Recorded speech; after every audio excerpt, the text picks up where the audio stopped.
Abbas Barthélémy Diaz. Donc le conseil municipal de Dakar a livré son verdict ce lundi 25 août. Le ministre Abass Fall, candidat avec le bulletin jaune, a été élu nouveau maire de la capitale avec plus de 45 voix contre 30 pour la mairesse intérimaire Ngoné Meng.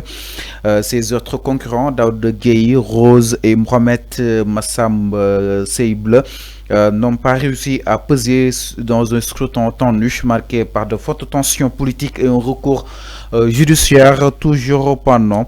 Donc cette victoire est considérée comme un succès stratégique majeur pour le régime en place en succédant à Barthélémy Diaz, figure emblématique de l'opposition.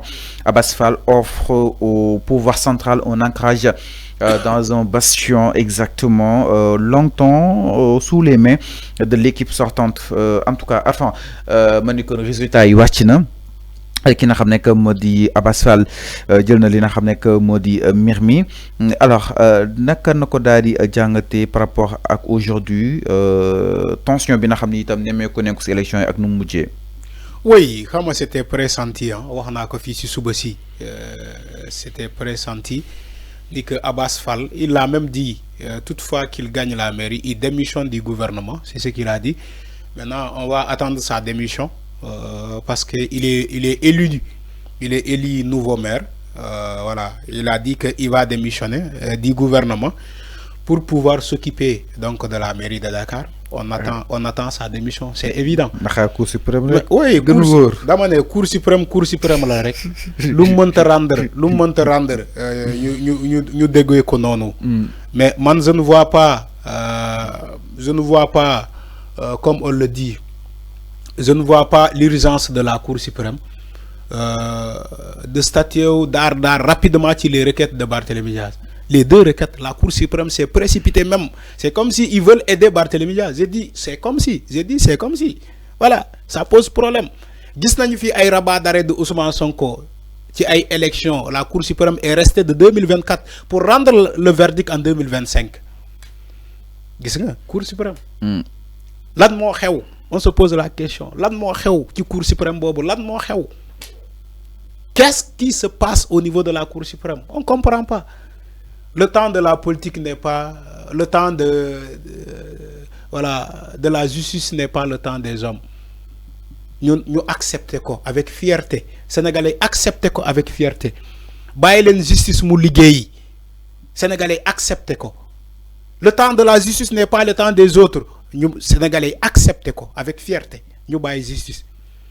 Moo tax ngay gis ay décisions yi peut prendre des semaines, des mois, des années pour que nous rendre un verdict. Sénégalais acceptent l'olu. Mais en matière électorale, on nous dit souvent il y a des procédures d'urgence. En matière électorale, on nous dit souvent que c'est urgent. Te urgence bobu, gis nañu ko fi ci Ousmane Sonko. Il a déposé un rabat d'arrêt au niveau de la Cour suprême pour les élections. Parce que l'élection le demeure en 2024. Ousmane Sonko veut être candidat. Cour suprême là la def. Fallait ou le rabat d'arrêt bobu. Moutok 2025 pour donner un rabat d'arrêt de 2024. Pourtant, c'était en procédure d'urgence. Un rabat d'arrêt, procédure d'urgence là. L'avocat Ousmane Sonko double au niveau de la Cour suprême en procédure d'urgence parce que vice électoral moo amoon. Aujourd'hui, procédure d'urgence pour des élections, Barthélémy Diaz au niveau de la mairie de Dakar, la Cour suprême se précipite. Enfin, de l'un qui respecte. En fait, c'est ce que j'ai dit. Lan moo xew. Ok. Tout est naturel en fait. Lan moo xew. Tout est naturel. La Cour suprême se précipite pour donner des décisions à la requête des deux requêtes de Barthélémy Diaz. Bi tey lañ koy joxe. Premier bi dañ koy joxe le 18 septembre. Le 18. Lan moo xew. Cour suprême di yàkkamti. Parce que Sénégalais ñoo koy xaar en fait. Rabat d'arrêt bi xaaruñu ko woon fii. Mais pourquoi nga bëgg ko dama ne rabat d'arrêt bi ndax xaaruñu ko woon fii. Mais pourquoi nga bëgg ko tëkkale ak ay Ousmane dama ne rabat d'arrêt bi xaaruñu ko woon fii. De 2024 ba 2025.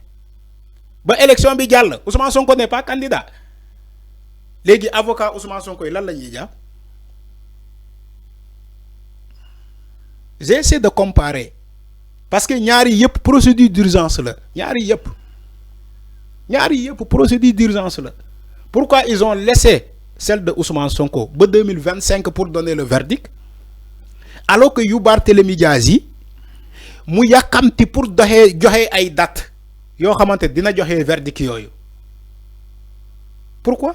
Qu'est-ce qui se passe réellement? Les Sénégalais ne comprennent pas. Nous comprenons, hein? Mais on respecte aussi les décisions de justice. Depuis décision, les Sénégalais vont respecter. Mais en sachant qu'ils ne sont pas d'accord. Les gens ne sont pas d'accord. Ils ne sont pas d'accord. Mais quand même, ils respecter les décisions de la justice. Parce que la justice, on applique et on respecte. Même si les gens, parfois, ils ne sont pas d'accord. Ils ne sont pas d'accord. Ils ne sont pas d'accord. Donc, il faut féliciter d'abord le nouveau maire, Abass Fall. Il faut le féliciter parce qu'il a remporté que le meilleur gagne. Les autres n'ont pas démérité. Maintenant, comme vous voulez insister la Cour suprême, comme il y a une Cour suprême, on attend la Cour suprême. Il y a une Cour suprême, on attend la Cour suprême. Oui. Donc, nous avons dit de la bête. Non, man de ma bête. Cour suprême. Dara de ma bête. Favorable à Barth de la bête. De ma bête. Cour suprême, man, parrainage, de ma bête. Dara de ma bête. Mais je respecte cette Cour suprême. Parce que Bankas Bougana, tu vois le respecte au non, Fallou, il faut arrêter ce que tu dis, c'est grave. Il y a un parrain si mom. Mais parrainage, mom, moi, là. Moi, manam, mom, moi, justice Bougana Kawe, mom, moi, joxe. Lolu kessé la rectifier cadre rek dedet rectifier wu ma dara lan lay rectifier lan la fi wax Fallou arrête toi aussi arrête. Alors mi non exactement en tout cas mu nek juridiction bo xamni ta won nañ ko jox warma ak cieur ci kanam tout inshallah décision bi dina wacc nak waye fum toll ni nak préfet bi investir na ki nga xam nek modi justement Abass Fall si li nga xam nek modi maire bu Dakar d'où pour le moment mooy le nouveau maire en attendant ñuy xool ma xam li nga xam nek modi Cour suprême ana lan lay daal di wax si li nga xam nek modi mbir mi mais en tout cas c'est la décision de la Cour suprême moom mooy daal di primé wu tout le temps. exactement yow kay moom ngay xaar yéen kay xaar leen Cour suprême loolu kay amul ci yéen xaar leen Cour suprême comme yéen Cour suprême ngeen yaakaar xaar leen Cour suprême boobu. yow en tant que journaliste xaaroo Cour suprême. Non, man, je suis comme tous les Sénégalais. Ouais. Non, Fallou, man, je suis comme tous les Sénégalais. En fait. Les décisions de justice, on les respecte. Même parfois si on n'est pas d'accord. Lola wax vi Sénégalais may sétan déglu ma wax ko. Je suis comme tous les Sénégalais. Man faruma fenn. Dama né on respecte les décisions de justice té dañ koy jëfé, dañ koy appliquer. Même si parfois on n'est pas d'accord. Parfois on n'est pas d'accord. Parce que man gisuma précipitation ba mu Cour suprême nek di précipiter pour joxe ay verdict. Nako joxe ben yoon rek da ko wara joxe rek nako joxe ben yoon rek c'est important ci kanam midi en tout cas ñi déglu Cour suprême midi inshallah ci kanam alors dañuy ñëw ci Doudou Coulibaly mom ki nga xam ne que modi Doudou nak leneen itam du côté de la régie exactement Doudou tay ji la nga fas yéene daal di